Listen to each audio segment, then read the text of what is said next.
नमस्कार मित्रों। तो प्रीलिम का पेपर बहुत टफ था और उसके इर्द गिर्द सब मीम और गालियां देना और वो सब भावनाएं आपकी अब थोड़ी शांत हो गई हो तो मेंस की पढ़ाई कर लेते हैं। अब कुछ लोग कहें नहीं, मेरा तो अभी भी गुस्सा शांत नहीं हुआ। तो आप समझिए, अब जो भी है you have to move forward. अब क्या पूरा साल आप प्रीलिम की तैयारी करोगे कि अभी थोड़ा टाइम मेंस का भी कुछ पढ़ लोगे तो अगले साल आपको वो काम आएगा? खैर, तो देखते हैं मेंस। और उसके अंदर मेंस पेपर 2 में कंपेयरिंग कॉन्स्टिट्यूशन, और उसके अंदर एक मुद्दा समझते हैं, बजटिंग। अब आप लोग कहेंगे ये तुम अचानक से ये क्या कर रहे हो? देखिए, जहाँ तक मेंस पेपर 2 और उसमें ये मुद्दा आता है कंपेयरिंग कॉन्स्टिट्यूशन, पहले उसमें जनरल बातें पूछी जाती थी कि इंडिया और फ्रांस का सेक्युलरिज्म कंपेयर करो और ये वो। लेकिन अगर आप लास्ट ईयर का पेपर देखें 2022 का, तो उसने एकदम पॉइंटेड और स्पेसिफिक प्रश्न पूछा। वो प्रश्न ऐसा था कि भारत और फ्रांस के राष्ट्रपति चुनाव में क्या फ़र्क होता है, उसके बारे में चर्चा करो। Critically examine the procedure through which president of India and France are elected. तो स्पेसिफिक पूछा, मतलब जो ये सब रोना धोना चल रहा है कि प्रीलिम इज गेटिंग टफ, तो मेंस में भी कुछ जगह झटके ऐसे आते रहते हैं कि ये तो एकदम फैक्चुअल बातें होंगी ना जो आपको पता होनी चाहिए। खैर, तो अब उसकी देखा देखी में एक मॉक क्वेश्चन बनाते हैं। मॉक क्वेश्चन ऐसा है कि भारत और अमेरिका के संसद में बजट अनुमोदन या पास करने की प्रक्रिया की तुलना करें, और आपके अनुसार कौन सा बेहतर है और क्यों? Compare and contrast the budget approval process in parliament of India and USA, and which one is better according to you and why. ये टॉपिक इसलिए चर्चा में कि अमेरिका में वो डेट सीलिंग और उसकी कर्जे की कितनी सीमा हो सकती है, वो सब करंट अफेयर्स में चलते रहता है।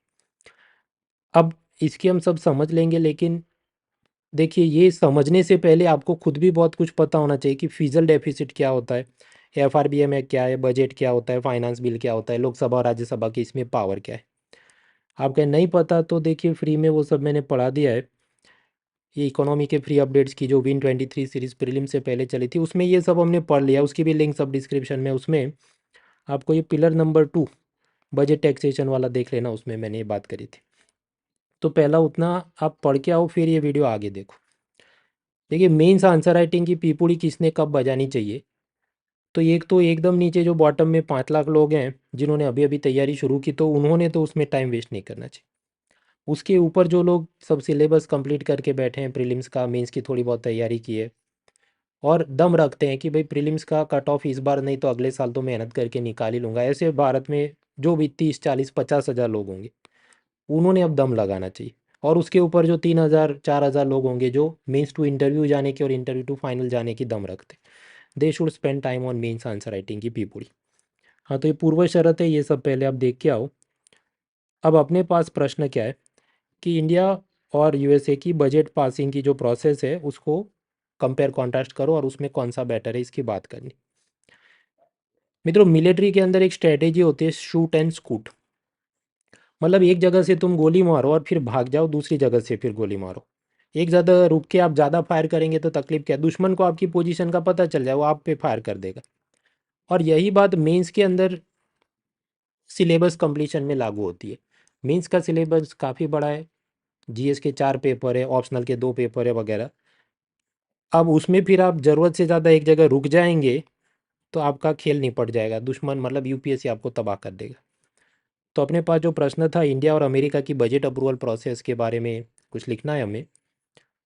आंसर का स्ट्रक्चर आप जानते हैं, इंट्रोडक्शन, बॉडी, कंक्लूजन। इंट्रोडक्शन में आप क्या कर सकते हैं, बजट की आप या तो डिफाइन करो, उसका ओरिजिन कुछ लिख दो कि इंडिया में जैसे कि फरवरी में बजट पेश होता है, अमेरिका में जनवरी में होता है, और इनकी सिमिलरिटी और डिफरेंस नीचे बॉडी में इस प्रकार से वगैरह। So introduction is not difficult. Body, body के अंदर आपको basically you are comparing some constitution and parliamentary procedures. हाँ, तो कहाँ से करोगे? अगेन पीएचडी करने बैठना नहीं है। ये जो भी कंपेयरिंग कॉन्स्टिट्यूशन में 4 5 बड़े देश है, अमेरिका है, ब्रिटेन है, फ्रांस है, जापान है, रशिया, चाइना वगैरह, कोई भी पीडीएफ अलग अलग कोचिंग वालों ने फ्री में अपलोड की है, या फिर ये गवर्नेंस की लक्ष्मीकांत की बुक या एक एम कार्तिकेयन की बुक है, ऐसी कुछ आप या जो भी कोई कोर्सेज वगैरह आप देख रहे हैं उसमें से मिल जाएगा। So that part is done. असल में क्या मुद्दे हैं वो भी मैं आगे वीडियो में बताता हूँ, लेकिन पहले हम अभी स्केलेटन बना रहे हैं, एक ब्रेनस्टॉर्म कर रहे हैं। हाँ, तो शुरुआत में उसकी कुछ बात करेंगे, ऐसा ऐसा उधर होता है, यहाँ पर होता है। कि फॉर एग्जांपल वहाँ फाइनेंस मिनिस्टर स्पीच नहीं देता बजट की, भारत में देता है क्योंकि वो भी संसद का हिस्सा है, मिनिस्टर वगैरह वगैरह। फिर जो हमें ये भी कि कौन सी सिस्टम बेहतर है, तो हमें अमेरिकन सिस्टम की कुछ खामी दिखानी होगी कि उसमें ये जो अभी करंट डेट सीलिंग की जो झगड़ा चल रहा है, वो सब के देखते हुए इंडिया का सिस्टम बेहतर है। अब ये डेट सीलिंग वाला मामला कहाँ से मिलेगा? ये जो भी मंथली करंट अफेयर्स पीडीएफ वाले वो करेंगे, वरना न्यूज़पेपर देखते हो, इंडियन एक्सप्रेस, द हिंदू, कुछ भी, उसमें भी आपको मिल जाएगा। एक दो बार उसकी एक्सप्लेन सीरीज पढ़ी हो तो आपको पता चल जाएगा। एंड लास्टली कंक्लूजन में आप क्या लिखोगे कि हाँ, ये सब देखते हुए यूएसए की सिस्टम ज़्यादा स्लो अनसर्टेन है, जबकि इंडिया की सिस्टम ज़्यादा बेहतर है। वो कैसे, अभी पूरा स्ट्रक्चर हम समझते हैं। So this is the basic structure of the answer. अभी बजट और एफआरबीएम का थोड़ा बेसिक एक बार रिफ्रेश करते हैं। देखिए, बजट पेश किया जाता है, इसका मतलब क्या है भारत के अंदर कि एक तो पूरे साल का हिसाब किताब देंगे, एनुअल फाइनेंशियल स्टेटमेंट। दूसरा, टैक्स लेने के लिए कुछ फाइनेंस बिल यानी वित्त विधेयक पास करना होगा। तीसरा, कंसोलिडेटेड फंड ऑफ इंडिया में से खर्चे करने के लिए विनियोग विधेयक यानी अप्रोप्रिएशन बिल पास करना होगा। अब ये जो खर्चे कर रहे हैं, मान लीजिए 100 करोड़ और आमदनी हो अपनी 80 करोड़, तो इधर जो डेफिसिट हो रहा है 20, उतना बाजार से लोन लेना पड़ता है, जिसको हम कहें फीजल डेफिसिट। अब ये क्या दे दनादन अंधाधुन लोन ले सकते हैं? नहीं, उसको कंट्रोल करने के लिए एक एफआरबीएम एक्ट है। अब ये सारी जो प्रोसेस है उसको पार्लियामेंट में आपको पास करवाना पड़ता है। जो पास करवाना पड़ता है, तो उस वक्त लोकसभा और राज्यसभा उसमें कितनी रुकावट या अपनी टांग अड़ा सकते हैं। इंडिया में आपको पता होगा बीजेपी की सरकार है, क्योंकि लोकसभा में उनकी मेजोरिटी है। और क्योंकि लोकसभा में उनकी मेजोरिटी है, तो ऐसा ये जो भी बिल आएंगे तो वो बोलेंगे ये सब तो मनी बिल का हिस्सा है, तो वहाँ पर तो उनकी मेजोरिटी वो पास कर देंगे। और फिर मनी बिल एक बोल के ऊपर जाए राज्यसभा में, तो राज्यसभा उस पर 14 डेज तक कुछ डिबेट कर सकती है, उसमें सुधार के लिए कुछ सजेशन दे के वापस लोकसभा को भेज सकती है। पर लोकसभा को वो सब मानना ज़रूरी नहीं, अनिवार्य नहीं। तो लोकसभा ही इसमें सर्वोपरि है, राज्यसभा को तो बोलने का कोई सीन खास है नहीं। As a result in India जिसकी भी रूलिंग पार्टी है उसके लिए बजट पास करना काफ़ी आसान है। अमेरिका में ऐसा नहीं है। अमेरिका में उनकी लोकसभा मतलब हाउस ऑफ रिप्रेजेंटेटिव में पहले पेश होगा, उधर पास करवाना पड़े, फिर उनकी राज्यसभा मतलब सेनेट में पेश करना पड़े, उधर भी अलग से पास कराना पड़े। ऐसा नहीं कि वो सजेशन दे और मानना अनिवार्य नहीं वगैरह, ऐसा नहीं है। तो वहाँ तो उनका लोअर हाउस मतलब house of representative, upper house Rajya Sabha या सेनेट, दोनों को पावर दिए गए। तो अगर आप समझो, अमेरिका में आप जानते हैं दो पार्टी, डेमोक्रेट रिपब्लिक, तो आपकी अगर डेमोक्रेट की एक जगह पर मेजोरिटी है, दूसरी जगह पर नहीं है, तो काम रुक जाता है। So then it becomes very difficult, खासकर ये लोन कितना ले सकते हो उसकी सीलिंग बढ़ाना हो, वो सब में रुकावट आती है। कैसे, वो भी आगे अभी डिटेल में समझते हैं। Now next part is FRBM act. FRBM act मतलब fiscal responsibility and budget management act. Prime minister Vajpayee के ज़माने में ऐसा कानून बना था। उसमें बात ऐसी थी कि सरकार एक हद से ज़्यादा कर्जा या उधारी नहीं कर सकती। तो उन्होंने कुछ टारगेट दिया था कि भारत सरकार की फिजल डेफिसिट जीडीपी के 3% से ज़्यादा नहीं होनी चाहिए, और रेवेन्यू डेफिसिट जीडीपी के 0% से ज़्यादा नहीं होनी चाहिए, यानी कि रेवेन्यू डेफिसिट होनी ही नहीं चाहिए। अब आपका इन शब्दों का मतलब क्या है, वो सब फ्री में पढ़ा दिया, Win23 सीरीज़, वो नीचे लिंक दिया डिस्क्रिप्शन में, देख लो। अब ऐसी उन्होंने लिमिट तो बनाई थी, बट सक्सेसिव गवर्नमेंट, चाहे कांग्रेस की सरकार हो, बीजेपी की सरकार हो, उनसे ये हो ना पाया, क्योंकि इसके लिए आपने बहुत सारी स्कीम बंद करनी पड़े, चीज़ों को रैशनलाइज करना पड़े, मुश्किल हो जाता है। तो फिर वो लोग क्या करेंगे, पूरा गोल पोस्ट ही चेंज कर देंगे कि सपोज ऐसा बोला 2008 में ये इम्प्लीमेंट करना है, तो बोले अच्छा 2014 में कर लेंगे, फिर कहेंगे 2025 में करेंगे, फिर कहेंगे 3% नहीं 4.5% कर देंगे। तो ऐसा अलग अलग टाइम पे उन्होंने गोल पोस्ट चेंज करते रहे, और ऐसा करते करते अब कुछ बात है कि 2025-26 तक कुछ 4.5% फिजल डेफिसिट हो जाए कंट्रोल, तो बड़ी बात होगी। अभी तो थोड़ी ज़्यादा होगी शायद। अब ये सब चलता है, आप कहे देखो ये तो इंडिया के अंदर तो सिस्टम बहुत अच्छी नहीं है और ऐसा चल रहा है, तो it is not just India. हर एक देश में आप पाएंगे कि जो भी सरकारें हैं, अपने सरकारी घाटे को कंट्रोल में नहीं रख पाती, और समय समय पे उसकी लिमिट्स को वो बढ़ाते रहते हैं। मैं वापस आऊँ यहाँ पर, इंडिया में मैंने आपको बताया गोल पोस्ट चेंज किए।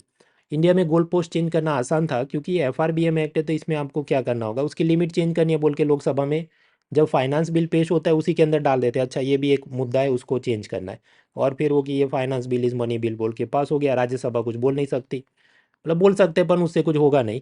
And then they will change the goal post. So in India this is very easy, कि जो भी आपका घाटा हो रहा है उतना मार्क बाजार से लोन लेना है, बहुत आसान है। चेंज करवा सकते हैं आप लिमिट्स को। अमेरिका में भी 1917 में ऐसा कुछ उनकी पार्लियामेंट ने कानून बनाया होगा, एग्जैक्टली नाम क्या है हम पढ़ने नहीं बैठे। उधर भी सब लिमिट्स होंगी कि सपोज एक ज़माने में ऐसा कि मान लीजिए 2010 में ऐसा लिखा हो कि $10 ट्रिलियन से ज़्यादा उनकी सरकारी ऐसी बोरोइंग नहीं हो सकती, टोटल आउटस्टैंडिंग नया पुराना मिला के इतना करोड़ों डॉलर्स के ज़्यादा आप लोन ले नहीं सकते, ऐसा सब लिखा होगा। फिर क्या करेंगे, उसको वो बढ़ा देंगे, उनकी लोकसभा राज्यसभा में कानून में चेंज करके लिमिट्स बढ़ाते रहेंगे। तो ऐसे लिमिट्स बढ़ाते रहे बोल के यहाँ तक हम पहुँचते हैं 2023, तो ये लिमिट कुछ $31 ट्रिलियन तक पहुँची थी। अब तकलीफ ये है कि ये लिमिट भी क्रॉस कर जाएगी। क्रॉस इसलिए करेगी कि ये जो उनके प्रेसिडेंट है बिडेन, वो कुछ योजनाएं लेके आए हैं कि जैसे इंडिया में किसानों की लोन माफ़ी एक मुद्दा है, अमेरिका में जो बच्चों ने कॉलेज की पढ़ाई की है उसके बाद उन पे बहुत सारा एजुकेशन लोन का बोझ है, और उसको चुकाने के लिए मतलब दो दो तीन तीन नौकरी करे इंसान, तब जाके उसका कुछ काम हो, और कोरोना के बाद तो और भी तकलीफ बढ़ गई। तो प्रेसिडेंट बिडेन चाहते हैं कि लोन माफ़ी की जाए, स्टूडेंट की एजुकेशन लोन माफ़ी, और भी जो उनकी फूड सब्सिडी और मेडिकल सब्सिडी और सब हाईवे हॉस्पिटल बनाने के काम चलते होंगे, उसके चलते ढेर सारा पैसा चाहिए तो लोन में उनको लेना है। But now what problem will come, उनकी लोकसभा राज्यसभा दोनों जगह से चेंज करवाना होगा, तो अगर एक भी जगह जो भी उनकी सामने डेमोक्रेट के सामने रिपब्लिक पार्टी की मेजोरिटी होगी तो काम रुक जाता है। तो अब हमारे पास इनफ स्केलेटल फ्रेमवर्क है। ऑफ कोर्स इसमें भी आपको 250 वर्ड्स बढ़ने, तो अभी और भी आपको जानकारी होनी चाहिए कि पार्लियामेंट्री कमेटी इतनी इतनी होती है, उसमें यहाँ पर ऐसे ऐसे काम होते हैं वगैरह, वो भी आगे हम देखते हैं इस वीडियो में। Alright, so again recalling the question, compare contrast budget approval process in India and USA, which one is better according to you, 250 words. और मैंने आपको ब्रेनस्टॉर्मिंग हमने कर लिया बराबर।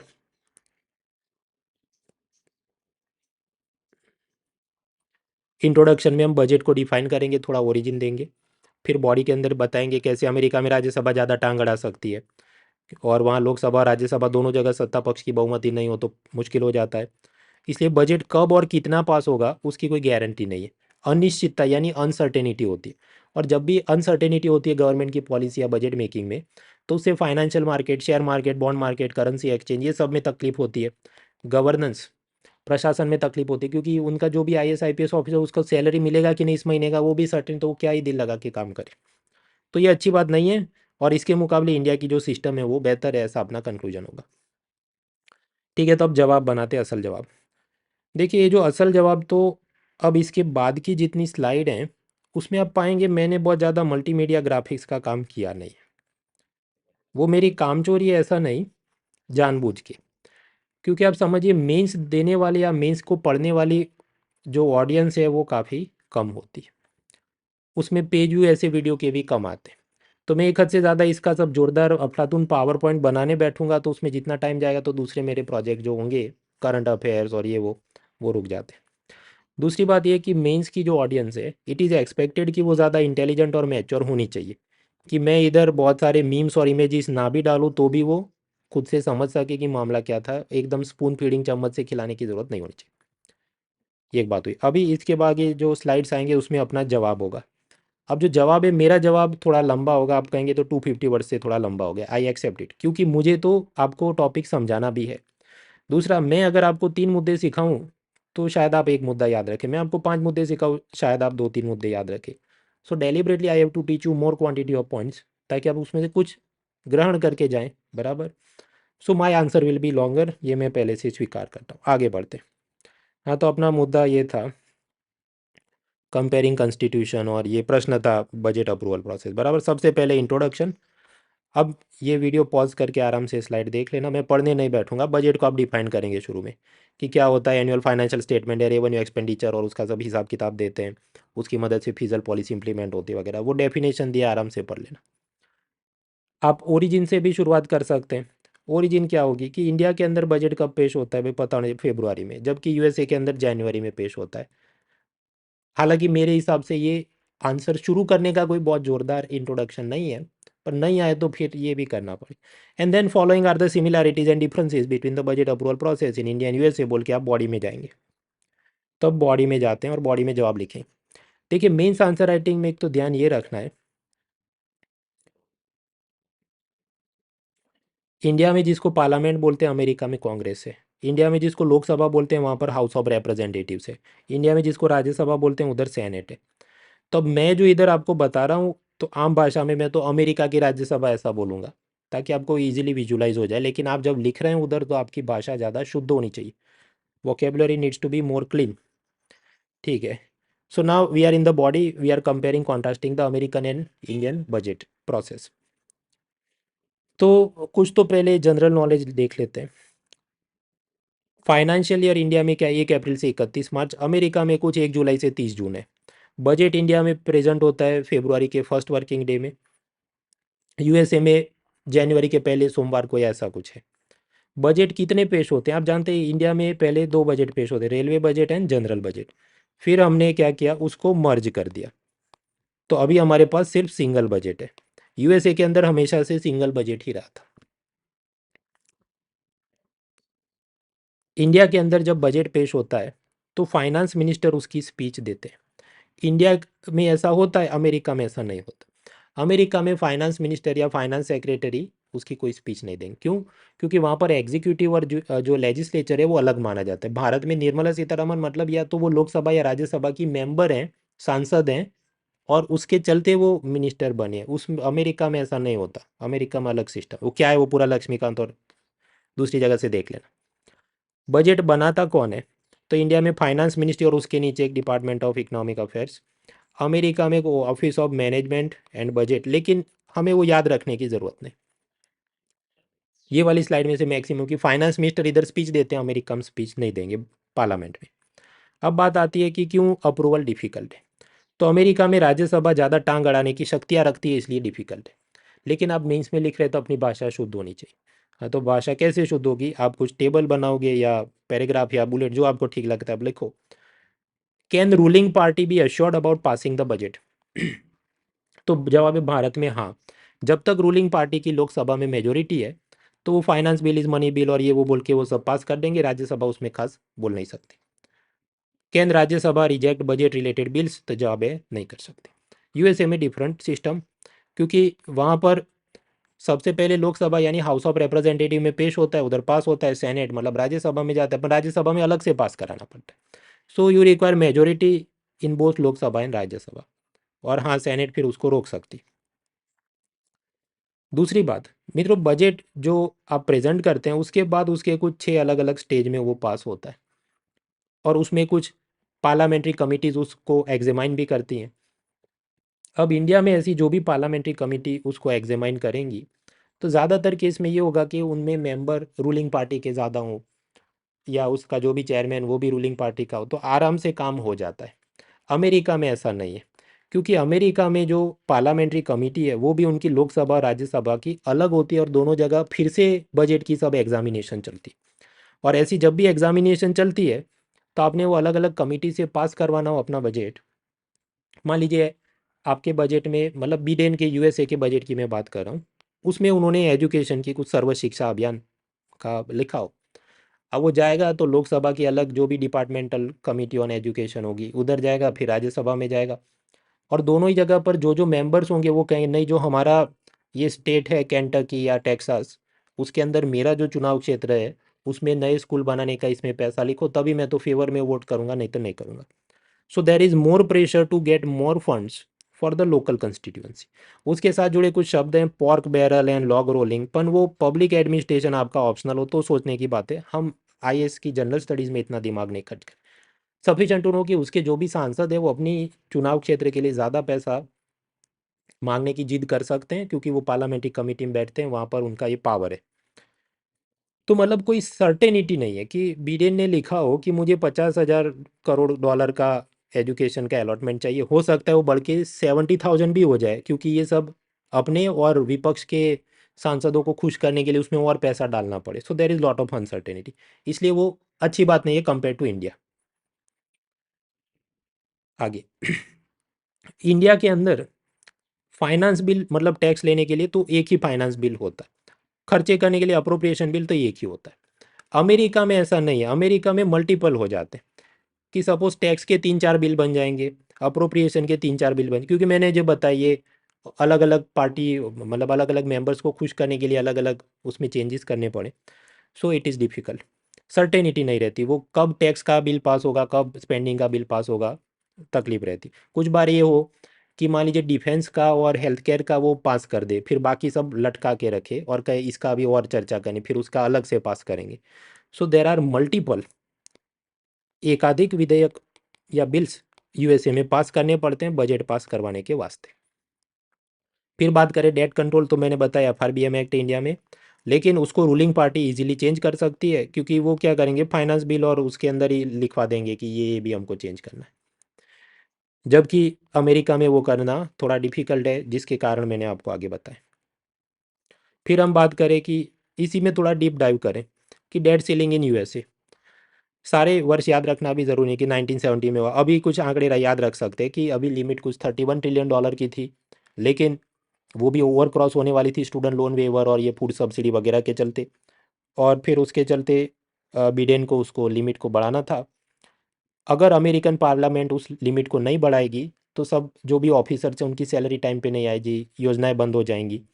और इसके चलते जो भी क्राइसिस हुई, बट हालांकि अब तो सॉल्यूशन की तरफ आ गए हैं वो लोग, कि रिपब्लिकन और डेमोक्रेट पार्टी के बीच कुछ कॉम्प्रोमाइज़ हो चुका है। ये सब आराम से पढ़ना, शालीन भाषा में मैंने बताया। अब ये ऐसी चीज़ें मैं लाइन घिस घिस के एक एक आपको पढ़ाऊँ तो आप पढ़ के जल्दी ख़त्म कर सकते। So yes, there was some problem but now they have reach to a compromise. Now the conclusion. Conclusion आप क्या करेंगे, इंडिया इज़ बेटर, लेकिन full of adjectives, full of logical reasoning, आपने ये साबित करना है कंक्लूजन में। तो देखिए, अमेरिका की बजट प्रणाली आपको क्या लगती है? थोड़ी कठोर है क्योंकि सेनेट के पास बहुत पावर है। अव्यवस्थित है क्योंकि अलग अलग मेंबर ऑफ पार्लियामेंट अपनी सब पीपूड़ी बजाने आ जाते हैं, हमारे स्टेट में हमको ज़्यादा स्कूल खोलने का पैसा दो। अनिश्चितता से भरी है, कब पास होगा कोई गारंटी नहीं। और ये सिर्फ बिडेन का रोना है ऐसा नहीं, इससे पहले डोनाल्ड ट्रंप की भी जो सरकार थी तब भी ऐसी क्राइसिस आ गई थी बजट लॉक जैम की, और ये नेगेटिव न्यूज़ हमेशा से रहे। So American system of budget approval is more rigid, messy and full of uncertainty. उसके मुकाबले इंडिया की सिस्टम आप क्या बोल सकते हैं कि ज़्यादा स्टेबल है, प्रिडिक्टेबल है, फास्टर है और स्मूथ है। और उसमें भी मोदी सरकार आने के बाद आप जानते हैं कि पहले जो बजट वीक 4 में पेश होता था, अभी वीक 1 ऑफ फेब्रुआरी के वर्किंग डे में पेश करते हैं, ताकि जो नया फाइनेंशियल ईयर शुरू होना है उससे पहले ही सब पास हो जाए, ताकि वोट ऑन अकाउंट वगैरह भी लेने की ज़रूरत नहीं पड़े, वगैरह वगैरह। सो therefore otherwise what happens, it will create negative consequences for financial market and administration। Time पे बजट पास नहीं होता, अनिश्चितता से भरपूर होता है, तो वित्तीय बाजार और प्रशासन के लिए अच्छी बात नहीं है। इसलिए इंडिया का सिस्टम बेटर है। अब इसमें लोग गलतियां क्या करेंगे? देखिए, फोकस आपका अमेरिका की तरफ रहना चाहिए जवाब में, इंडिया की तरफ नहीं। तो इंडिया का और लंबा लंबा लिखने की ज़रूरत नहीं। दूसरा, भारत के अंदर बजट बनाने की प्रक्रिया में क्या सुधार किए गए वो आपको कोई इधर पूछ नहीं रहा है। कि रेलवे का मर्जर, ठीक है, एक आध लाइन में लिख सकते हैं, plan versus non plan, vote on account और डेट ऑफ प्रेजेंटेशन वगैरह। उसमें लंबा लंबा लिख के 250 वर्ड भरने की आप कोशिश ना करें। तीसरा, अमेरिका के अंदर ये जो लोन माफ़ी की बात चल रही है, या एक प्रकार से कहें रेवड़ी कल्चर वगैरह, तो उसकी हमको कमेंट्री, वो अच्छा है या बुरा, स्टूडेंट लोन वेवर, वो हमारे लिए इस प्रश्न में उसने पूछा नहीं। चौथा, अमेरिका में ऐसी कुछ क्राइसिस हो जाएगी तो उससे भारत के बाजार पे क्या असर होगा वो भी हमको इधर पूछा नहीं है, उसकी चर्चा नहीं करनी। हालांकि कुछ लोग पूछेंगे, अच्छा कि अमेरिका अगर लोन डिफॉल्ट कर जाए तो क्या होगा? भाई स्वाभाविक है कि उनकी जो भी अलग अलग बड़े बड़े फाइनेंशियल एफपीआई टाइप के लोग हैं, यूजुअली वो क्या करते हैं, इंश्योरेंस पेंशन फंड चलाते हैं अमेरिका में, उसकी पब्लिक का पैसा लिया है। उसमें से कुछ लोग उन्होंने अमेरिका की जीसैक में इन्वेस्ट किया होगा, और कुछ पैसा वो इंडिया के शेयर मार्केट में इन्वेस्ट करते होंगे। अब जो समझिए उनकी सब सरकार तकलीफ में आ जाए, लोन नहीं चुका पाए, तो यहाँ पर उनके सब एनपीए बढ़ जाएगा, और उसको सेटल करने के लिए एफपीआई वाले इंडिया में जितना माल उन्होंने इन्वेस्ट किया इंडिया के शेयर मार्केट, बॉन्ड मार्केट में, उसको एग्जिट करके वो भागना शुरू करेंगे। तो वो वही जैसा वो क्वांटिटेटिव एजिंग और फैट टेपरिंग के बाद हुआ, तो currency exchange rate destabilize, Indian share market destabilize, उसके चलते हमने जो पैसा अपने भारत के शेयर बाजार में लगाया हो, ये सोच के कि रिलायंस का भाव बढ़ेगा लेकिन गिर जाएगा तो हम भी बर्बाद होते, वगैरह वगैरह। So it will have negative consequences on financial market, foreign investment, currency exchange across the world. हालांकि ऐसा रियलिटी में कभी होने की चांस थोड़ी कम है, कारण कि अमेरिका सरकार अपना पुराना लोन चुकाने के लिए नया बाजार में अपनी government security treasury bond issue करके नया पैसा उठाएगी और पुराने लोन चुकाते रहेगी। So they will borrow more to repay the previous loan. खैर इस पे हम लोग ज़्यादा पीएचडी नहीं करेंगे, सिवाय कि अगले साल इकोनॉमिक सर्वे बहुत चर्चा करे या वाकई में कुछ शेयर बाजार और करेंसी एक्सचेंज में बहुत तकलीफ आ जाए इसके चलते। So this was the framework of the answer. बाकी अनअकैडमी की तरफ से मेंस क्वालिटी एनरिचमेंट प्रोग्राम शुरू हो रहा है, जहाँ पर ये जो नीचे बैनर लगा है मेरे वेब कैम के नीचे, लाइव लेक्चर्स, जीएस, एथिक्स और निबंध तीनों कवर होंगे टॉप एजुकेटर्स द्वारा, जिसमें इकोनॉमी मैं कवर कराऊंगा। मेंस की टेस्ट सीरीज विथ एवेल्युएशन है, पावर पॉइंट नोट्स वगैरह से पढ़ाई होगी। डिस्काउंट कोड इज monal.org और बाकी रजिस्ट्रेशन डिटेल्स वगैरह नीचे दिए।